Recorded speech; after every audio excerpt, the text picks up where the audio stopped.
He's lying on the floor of a public restroom, unconscious, blood pooling inside his skull. The man every person in Liverpool feared. The thief, the predator, the one nobody dared look in the eye. And when he wakes up, he picks up a paintbrush. I'm Cole, and this is Midnight Files. If you're new here, subscribe and hit that notification bell so you never miss a case. There's a man named Tommy McCoe. Tommy. This story takes place in the late 1960s, in England, specifically in the city of Liverpool. Now, by the end of the 60s, Britain had already started losing its grip as a world power, but it hadn't completely collapsed. And Liverpool especially. Liverpool was a historic city.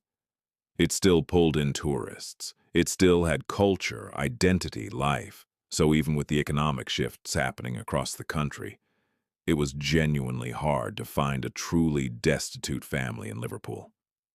Which makes Tommy's family unusual. Because Tommy's family was, by all accounts, the poorest family in that city at that time. He was born into a household of 11 people, 2 parents, 9 children, and his father couldn't hold down a single steady job. The man did whatever he could, hauled things, did odd repair work, whatever came his way. Nothing stable, nothing reliable, and with 9 kids to feed, the money was always gone before it arrived. That environment, that upbringing, broke something in Tommy early. He grew up emotionally hollow, psychologically damaged, financially desperate, living on scraps. By the time he was 15 years old, he was out on the street, looking for work, same as his brothers and sisters. And here's the thing about that era. The labor exploitation of young workers in Britain was real.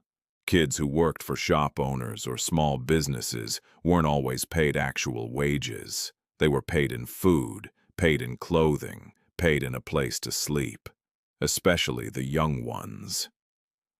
Tommy saw that for what it was, and he decided, if the system was going to take from him, he was going to take back. He started stealing from the employers he worked for.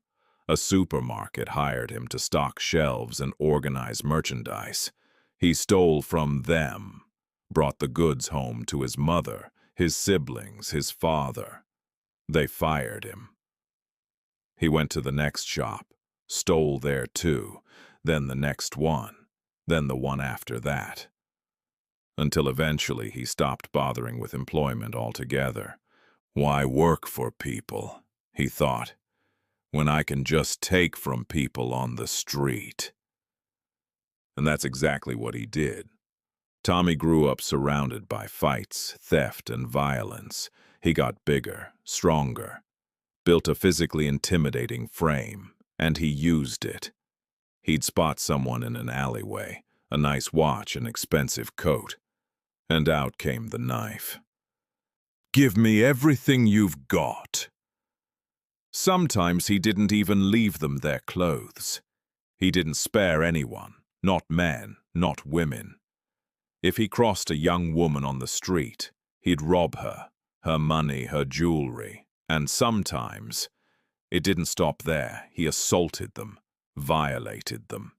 Tommy became a known name in Liverpool, the troublemaker, the thief, the predator. They arrested him more than once, locked him up. He'd get out. Sometimes they couldn't make the charges stick. He'd walk. Sometimes he'd sit a month, 2 months, then walk again. He racked up a criminal record. He built experience. He got smarter. By his 20s, he was muscular, hardened, and completely unashamed of what he was. Now, in most crime stories, this is where the arc is familiar. A man shaped by poverty and trauma becomes what his circumstances made him. It's not right, but it's not surprising. What makes Tommy's story different, what makes it unlike almost anything you've ever heard, happens next. Tommy eventually got married, had children, and he supported his family entirely through crime. Every meal on that table, stolen. Every bill paid with stolen money. People on the street avoided him because Tommy didn't just steal. He was verbally vicious. He'd walk down a road shouting, cursing, threatening. His voice was loud and mean, and everyone who saw him coming crossed to the other side. You either got robbed by Tommy or you got screamed at by Tommy. There was no third option. And then, in the year 2001, something happened. Tommy felt a pain in his stomach, a cramp, sudden and severe, like his insides were twisting. He rushed to a public restroom, went inside, and locked the door behind him. While he was in there, another man showed up, also in pain, also in a hurry. This man started banging on the stall door. Banging and banging. Tommy wasn't answering, so the man outside started cursing at whoever was inside. Had no idea it was Tommy, just laying into him. "Hurry up! Come on, you idiot! What's wrong with you?" Tommy heard every word, and it made his blood boil. But he couldn't leave. He wasn't done. So Tommy did something that, in retrospect, changed everything. He strained, hard, trying to force himself to finish faster so he could get out there and confront this man. He pushed, hard, while already furious, already tense, his whole body locked up with anger and effort, and an artery in his brain ruptured. A cerebral artery, one that, it later became clear, had likely been carrying a defect or a weakness that Tommy never knew about. Something that had been there, quietly, waiting, and under that sudden burst of pressure, it gave way. Tommy suffered a massive brain hemorrhage inside that bathroom stall. He lost consciousness. His head hit the wall on the way down. He collapsed onto the floor. The man outside heard the impact, heard the noise. Then silence. The screaming from inside had stopped. All at once. They started pounding on the door again. No response.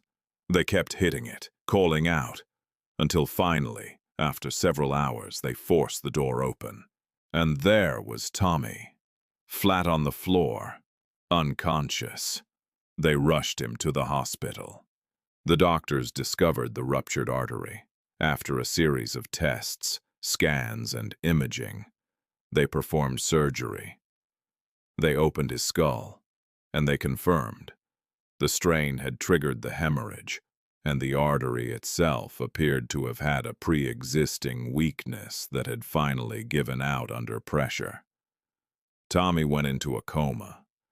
He stayed in that coma for weeks. His wife came every day. She sat by his side. The doctors pulled her aside at some point and told her the truth. "We don't think he's going to make it, and if he does survive, he may be completely paralyzed." Word spread across Liverpool. Tommy, the thief of Liverpool, was between life and death, and the reaction from the people of that city. Relief. People who heard the news were glad, genuinely glad. They finally felt free of him. Men and women who'd been robbed, threatened, terrified. They waited for the death announcement. Today, tomorrow, they figured it was coming any moment. Nobody grieved. Nobody prayed for his recovery. Not a single tear was shed for Tommy McCoe. But then, a few weeks later, Tommy opened his eyes. His wife was there. His children were there, crying, and the doctors were stunned. They crowded around him, trying to assess. Is he conscious? Does he understand what's happening? And what they found was that Tommy had lost his memory. Completely. He didn't recognize his wife, didn't recognize his children, didn't even recognize himself. He woke up confused, disoriented, aware that he was in a hospital, but with no understanding of why or how. Now, memory loss after a brain injury is serious. It's traumatic. But that wasn't even the most extraordinary part of what happened to Tommy. Because Tommy didn't just lose his past, he lost the darkness that created it. Think about what makes a criminal. It's not just choices, it's the accumulated weight of every trauma, every humiliation, every desperate moment that warped how they see the world. That lens, that bitterness, that cynicism. Take a man who's been beaten down his whole life, who's learned that the world takes from you so you take back first. And then imagine wiping all of that clean. A blank page, bright, unmarked, the way he came into this world. That's what happened to Tommy. He was cognitively intact. He could speak, he could think, he could understand and learn. But the past, gone. Every grudge, every wound, every reason he'd ever had to hate. Gone. And so Tommy looked at the world around him with completely fresh eyes. While he was still in the hospital, going through physical therapy and cognitive rehabilitation, before they could even discharge him, the doctors started using different exercises to stimulate his memory and test his mental recovery. One of them was drawing. They gave him paper, colors, told him, try to draw something, anything that comes to mind. They expected scribbles. They expected the rough, unsteady lines of a man still finding his way back. What they got, they couldn't explain. The drawings that started appearing on Tommy's walls, the ones the staff began putting up in the reception area, in the hallway near the entrance. People walking by would stop and stare. Who is this artist? This is clearly a master. This has to be someone with years of training. The staff would say, no, actually, that's one of our patients. His name is Tommy. Tommy who? Tommy McCoe, the thief of Liverpool. And they would not believe it. Impossible. Tommy doesn't have feelings like this. Tommy can't produce something like this. But he did. Tommy had become a painter, a genuine, gifted, extraordinary painter. His work came from somewhere deep, somewhere that had always existed inside him, buried under decades of survival and rage and pain. And now, with all of that cleared away, it poured out. And that wasn't all. The foul, cutting tongue that had terrorized Liverpool. The voice that had screamed insults down alleyways and threatened anyone who came too close. That voice was gone too. In its place, poetry. Tommy began composing verses, and when people heard them, they stopped. They leaned in. The words were striking, moving, layered with emotion and imagery that left people genuinely speechless. People who heard him recite his poetry said it felt like it couldn't have come from a human being. Like something beyond ordinary was flowing through him. Some of the nurses and staff half-jokingly said, "He must be possessed. Something is living inside this man, because nobody writes like this on their own." And when they reminded themselves who he was, a street thug, a predator, a man with no education and a lifetime of violence, it made even less sense.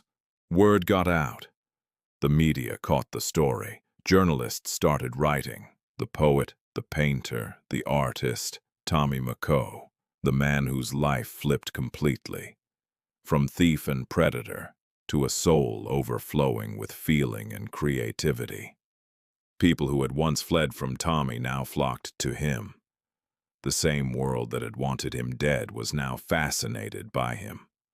Reporters wanted interviews. People wanted to meet him. The curiosity was enormous. His